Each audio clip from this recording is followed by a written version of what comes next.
Is the housing market frenzy over? Let's talk about it.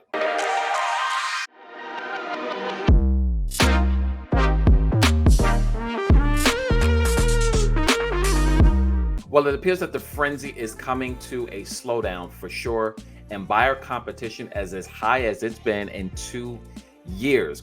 So, if you are a home buyer, this is what you have been waiting for. This is what we all need to get back to a healthy housing market. So, let's jump into today's article. As the housing market cools, homebuyers are taking a bit more of the power back from what's been an extremely seller friendly market for over 2 years. At the peak of the pandemic housing frenzy, especially out west and in the south, buyers were facing brutal competition, with some homes seeing dozens of offers within days of hitting the market. So we know since the pandemic has started, the competition has slowly ramped up over the last almost 2.5 years at this point. So we've seen that competition ramp up over and over and over, month after month after month. Now that we've seen interest rates rise quite a bit from last year to 2022, we now can see obviously that the competition is definitely slowing down, and the appreciation of these homes is also slowing down. So we're not seeing the same level as we've seen in the past few months. Again, this is what we need to get back to a healthy market. Overall, when we get on the other side of what I already believe is a recession, we are going to see prices just level off. I do not believe for 1 second that we're going to see a drastic drop in home prices. And I know there's a lot of people looking for that to happen. We got to keep in mind, we are still lacking supply. Builders are now slowing down a little bit as they see demand is slowing down with these higher interest rates. Now, we've seen a little bit of a break in interest rates over the past week or two. I don't expect that to last. Ultimately, I do believe rates are going to end up getting a little bit higher, and we're going to get through 2022, and hopefully we'll start to see some type of light in the form of lower interest rates in 2023. But the road to get there is going to be a little tough between now and then. It was an exciting time to be a seller, and it helped drive prices to new heights, but also drove buyers to desperation. Winning offers had to be well over the asking price, some to the tune of tens of thousands of dollars, and some buyers have even been willing to waive inspections or other due diligence to stand out from the competition. So, if you have been looking for a home, how crazy it was the first part of 2022. I've mentioned in previous videos where I've never seen so many people waiving contingencies, waiving inspections, waiving appraisals if they could, to differentiate themselves from the competition. I've never seen so many people willing to pay over asking than I have in the first part of 2022. Now, we all knew that was not sustainable, but as a seller in the first part of 2022, it was a great time.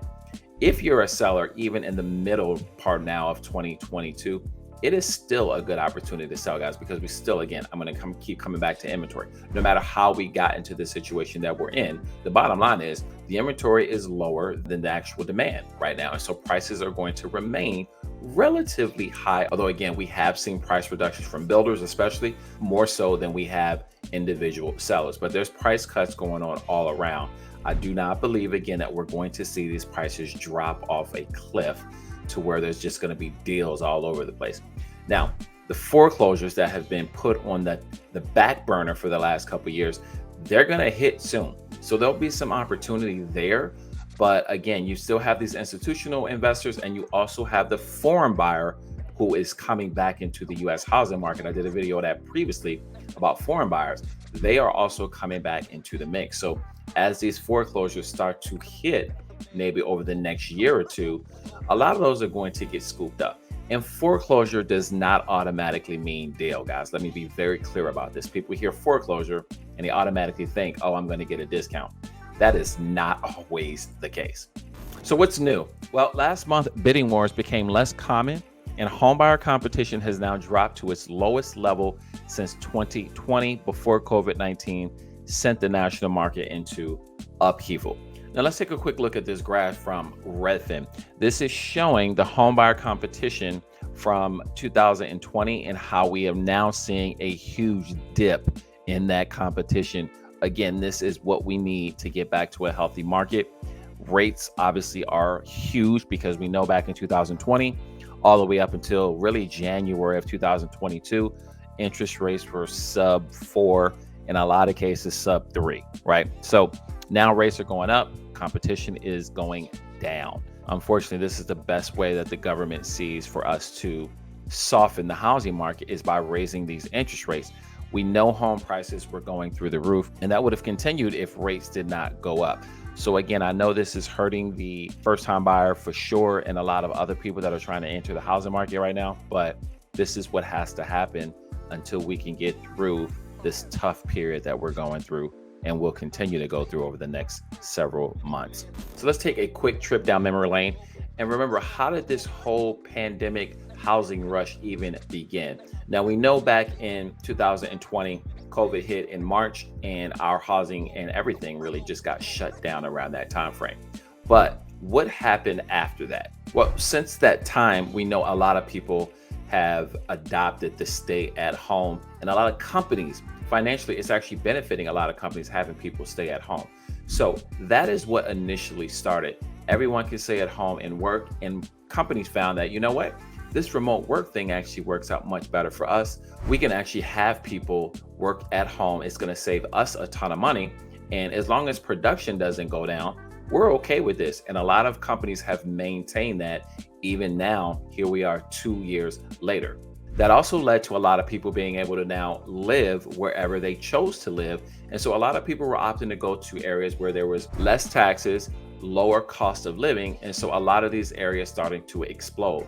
Utah, Idaho, two of the tops in the nation. We also know that Houston, Austin, Dallas, San Antonio, as far as Texas goes, very hot. And then you've got Florida, Tennessee, and some other states where a lot of people just opted to go to these lower cost of living states or low to no tax states. Very key.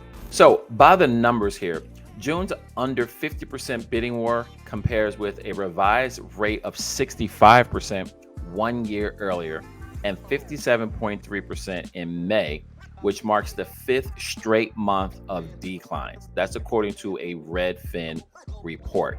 Again, we don't want to keep these bidding wars going if you're a buyer, right? If you're a seller, obviously having a bidding war is a good thing. But for the buy side, it's not a great thing when you're in constant competition for homes. Home buyers are seeing less competition as the nation's housing market enters what Fortune has declared a recessionary territory. The Federal Reserve's war on inflation and resulting higher mortgage rates have an abrupt cooling effect as would-be home buyers either back away or simply get priced out. So we know a lot of people have been looking for a home for several months. And unfortunately, if you were looking at the end of 2021, maybe even the beginning of 2022, and you were not able to secure a home during that time frame, you may have been priced out as those rates started to increase. Now we went from 3, 4, and then it was like, bam, we were at 5.5. It happened so quick. And so a lot of people were frustrated because the home they were qualified for back in January, now it's April, May, June, and they no longer qualify for that home. So being priced out happened for a lot of people, unfortunately. And a lot of those people are going to have to wait on the sideline until things change. That might be interest rates coming down a little bit, or they're just going to have to wait until their income changes a little bit, meaning they get more income and wait for that opportunity to get into the housing market whenever that may happen. So in June, about 60,000 home purchase agreements were canceled. That's according again to Redfin. That is equal to almost 15% of homes that went under contract that month. That is a huge number. So we know that number is increasing. Again, a lot of this is due to the fact that these interest rates have changed so much over the month. So especially if you're dealing with new construction, if you started building back in January or the end of 2021 and your house wasn't done and you didn't lock in your interest rate, you might be in a very, very bad situation to where you no longer qualify and now you have to cancel these contracts. But buyers are getting to a point where they are no longer willing to cancel all their contingencies and give up their firstborn in order to get into a home. They just much rather wait. And for some people, this just makes sense. It's a good idea to wait. For others, it's a great opportunity to buy as the competition is going to slow down dramatically as we hit the tail end of the summertime and into the fall of 2022. So listen, if you're getting any value out of this video, go ahead and hit that like button. Make sure you subscribe to the channel as well if you haven't already for the algorithm.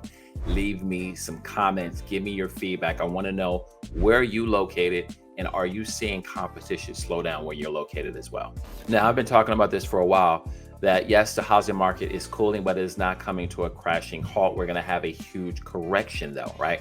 A huge correction in what was very heavy seller friendly market. And now we are shifting towards a little bit more of a buyer market. Although we are not there just for the reason that we don't have enough inventory for it to completely be a buyer's market. But I know buyers are no longer willing to give up all these contingencies. As I mentioned earlier, they are going to either negotiate, take their time, and they are no longer feeling rushed about making a housing decision within a matter of minutes, or not even seeing a house in a lot of cases. They're just making offers sight unseen. So that has definitely slowed down tremendously, and we needed that to happen. So I've mentioned this a couple of times. So as the market is slowing down, home prices aren't growing at the same rate as they have been. Again, this is a good thing right now. While the US home sale prices are still higher than 2021, the price increase has slowed dramatically. So we're not seeing that same level of appreciation that we have seen. And again, for a seller, not so great. For a buyer, it is good. It's a good thing if you're a buyer, but prices are still growing, guys. They're not dropping off dramatically as a lot of people are thinking they are. The typical US home sold in a 4-week period ending July 17th spent 19 days on the market. That is 1 day longer than this time last year. This marks the first time in 2 years that the median time on market has posted a year-over-year gain. That is according to a Redfin report. And so now buyers who were in a huge rush earlier in the year to be part of the rat race and get their offers in, now they can take their time, and oftentimes they can actually wait and see if a seller is going to lower prices, right? This is a more normal market. This is what needs to happen for us to get back to what I would consider a healthy market, right? Again, healthy market, 5 to 6 months of inventory. We are still in a lot of places, in a lot of major cities, we're still less than 2 months, but that number's slowly increasing. So we need to get back up to the 5-6 month mark. And that is going to be what we would consider a normal market and a very good absorption rate. And lastly, I want to take a look at this chart here. Again, Redfin, 41% of pending sales under contract within 2 weeks. So we can see at the earlier part of 2022, we were at a much higher number as far as homes going under contract within a couple weeks. A lot of these homes were going under contract in a matter of minutes of being put on the market. You were getting multiple offers with asking prices not even being considered. So most buyers were in a position where they had to offer more than asking just to be in the game. Now we can see these numbers are slowly dwindling. And again, this is all healthy and all good news for everybody involved. So again, I want to hear from you. I want to get your feedback on where you're located and what's going on in your neck of the woods. Make sure you subscribe to the channel if you haven't already. Hit that like button as well. Like this video and comment below. I want to hear from you. And remember, don't just make a move, make a power move. I'll see you guys in the next video.